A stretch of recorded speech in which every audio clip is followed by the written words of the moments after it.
मेहता की अध्यक्षता में प्रबुद्ध जन सम्मेलन का कार्यक्रम आयोजित। टोंक भाजपा नेताओं में सबसे शक्तिशाली नेता बने भाजपा जिलाध्यक्ष पूर्व विधायक अजीत सिंह मेहता। कृषि ऑडिटोरियम में भारतीय जनता पार्टी टोंक के जिलाध्यक्ष पूर्व विधायक अजीत सिंह मेहता की अध्यक्षता में प्रबुद्ध जन सम्मेलन का कार्यक्रम रखा गया।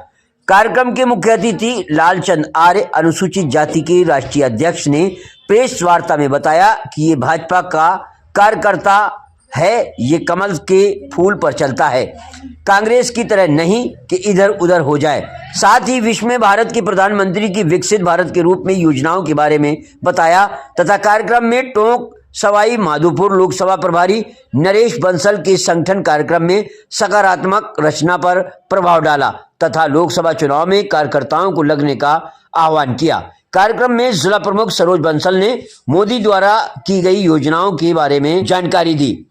अजीत सिंह मेहता ने प्रधानमंत्री द्वारा जारी सभी योजनाओं तथा भारत की आम जनता के प्रति गंभीरता से सोच करते हुए को बारे में जनता को अवगत कराया तथा आने वाले चुनाव में सभी कार्यक्रमों में लगने का आह्वान किया। साथ ही लोकसभा चुनाव में मोदी द्वारा जो लक्ष्य रखा गया है उसे प्राप्त करने के लिए टोंक के सभी कार्यकर्ताओं की ओर से विश्वास दिया है कि हमारी लोकसभा सीट में हम अधिक से अधिक मतों से जीत कर भेजेंगे। विजय सिंह बैंसला ने अपने विचार रखते हुए कहा कि भारत के प्रधानमंत्री मोदी द्वारा जो लक्ष्य रखा गया है उसको हम सब मिलकर साकार करेंगे।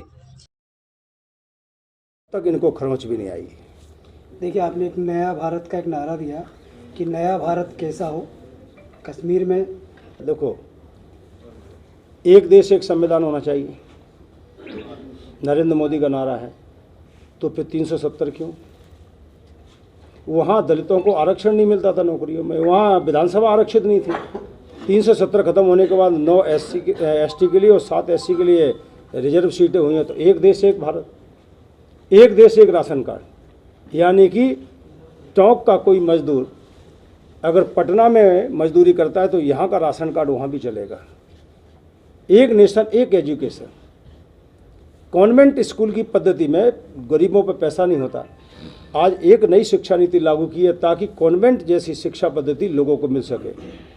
हिंदी में भी इंजीनियरिंग और मेडिकल की पढ़ाई चालू हो सके ताकि गरीब किसान का बेटा भी इंजीनियर डॉक्टर बन सके। ये है नया भारत। ये नया भारत वैसा है, आपने देखा होगा यूक्रेन रूस का युद्ध हुआ, अभी तक किसी युद्ध में भारत के लोग निकाले नहीं गए, लेकिन नरेंद्र मोदी के नेतृत्व में सुरक्षित आए और तो और पाकिस्तान के लोग भी आए। तो तालिबान में हमारे सिख धर्म के हमारे जो धार्मिक पुस्तक उसको सम्मान पूर्वक लेकर नरेंद्र मोदी की सरकार उनके मंत्री लेकर आए। ये है नया भारत। देखिए, राजनीति महत्वाकांक्षाओं का खेल है और जो कांग्रेसी आ रहे हैं भाजपा के अंदर उनकी भी अपनी राजनीतिक महत्वाकांक्षाएं हैं। ऐसे में भाजपा उनको कैसे संतुष्ट करे?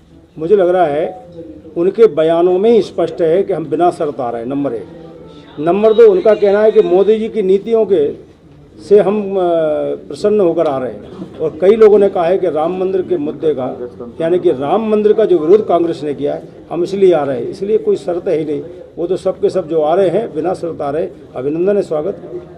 राजस्थान के अंदर 15 सीट पर प्रत्याशी घोषित हुए हैं, 10 सीट पे अभी भी बाकी है। कांग्रेस घोषित नहीं कर पाई है, तो भाजपा आखिर जो इतनी लीड कर रही थी वो आखिर 10 पे क्यों नहीं कर पा रही है? मुझे लगता है देखो, राजनीतिक दल हो, कार्यकर्ता हो, नेता हो, स्वाभाविक है एक एक सीट को हम राजनीति में काम कर रहे हैं, चुनाव जीतने के लिए कर रहे हैं। एक एक चीज़ का अध्ययन होता है, लेकिन भारतीय जनता पार्टी ने पहले ही 159 प्रत्याशी घोषित कर दिए हैं और 195 और होने वाले हैं। आज फिर बैठक हो रही, तो हमारा नेतृत्व उस पर मंथन कर रहा है।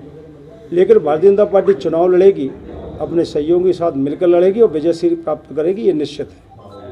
तो मुझे तो ऐसा लगता है कि मोदी ने कहा है कि हमारा प्रत्याशी कोई व्यक्ति नहीं है, कमल का फूल है। इसलिए भारतीय जनता पार्टी का कार्यकर्ता कमल के लिए प्रतिबद्ध है, पार्टी के लिए प्रतिबद्ध है। ये वो कार्यकर्ता जो 1951 से चलता है और अभी तक साथ रहता है। ये कांग्रेस की तरह इधर उधर नहीं होता है। ये कार्यकर्ता 2 सीटों में भी संघर्ष करता है और 303 में भी घमंड नहीं करता। इसलिए हम कह सकते हैं कि भारतीय जनता पार्टी का कार्यकर्ता फिर से नरेंद्र मोदी के नेतृत्व में यहाँ की लोकसभा भी सीट जीतेगी। धन्यवाद।